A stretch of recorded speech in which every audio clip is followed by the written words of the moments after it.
অন্যদেরও কোনো প্রতিশ্রুতি দিতে হবে না। এই ফতুল্লা থানাকে যদি আমরা নারায়ণগঞ্জ সিটি কর্পোরেশনের অন্তর্ভুক্ত করতে পারি, রাতারাতি ফতুল্লা থানার চেহারার পরিবর্তন হয়ে যাবে। একটি দাবি শুধু আমাদের, এই দাবি যদি বাস্তবায়িত হয় সকল সমস্যার সমাধান ইনশাল্লাহ আমরা পাবো। সবচেয়ে বড় সমস্যা কুতুবপুরে জলাবদ্ধতা, এটা কে না জানে। প্রতি বছর এখানকার মানুষ কি দুর্ভোগের মধ্যে থাকে সবাই আমরা জানি। স্বৈরাচারের গডফাদার অনেক বক্তব্য বিবৃতি দিয়েছে এই জলাবদ্ধতা দূর করার জন্য হাজার হাজার কোটি টাকা নাকি সরকার থেকে অনুদান এনেছে। কোথায় সেই হাজার হাজার কোটি টাকা? জলাবদ্ধতা তো এখনো নিরসন হয় নাই। তাহলে বুঝতে হবে, যদি হাজার হাজার কোটি টাকা সরকার থেকে এনে থাকে, সেই টাকাগুলো শুধু মেরে খেয়েছে, চুরি বাটপারি করে খেয়েছে, কাজে লাগায় নাই। আজকে আপনাদের এখান থেকে দাবি করা হয়েছে আমার কাছে এই জলাবদ্ধতা নিরসন করার জন্য।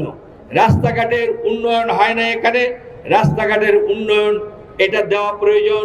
কালভার্ট ব্রিজ যেখানে যা দরকার তা করা প্রয়োজন আমি বিশ্বাস করি।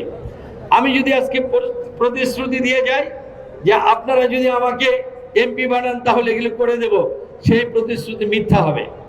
এই মিথ্যা প্রতিশ্রুতি আপনাদের কাছে দিতে চাই না। একটি দাবি আমাদের যদি বাস্তবায়িত হয়ে যায়, আমার আর কোনোদিন প্রতিশ্রুতি দিতে হবে না, অন্যদেরও কোনো প্রতিশ্রুতি দিতে হবে না। এই ফতুল্লা থানাকে যদি আমরা নারায়ণগঞ্জ সিটি কর্পোরেশনের অন্তর্ভুক্ত করতে পারি, রাতারাতি ফতুল্লা থানার চেহারার পরিবর্তন হয়ে যাবে। যেমন চেহারার পরিবর্তন হয়ে গেছে সিদ্ধিরগঞ্জ থানার, যেমন চেহারার পরিবর্তন হয়ে গেছে বন্দর থানার, এই জন্য যে সেগুলা নারায়ণগঞ্জের সাথে সম্পৃক্ত হয়েছে।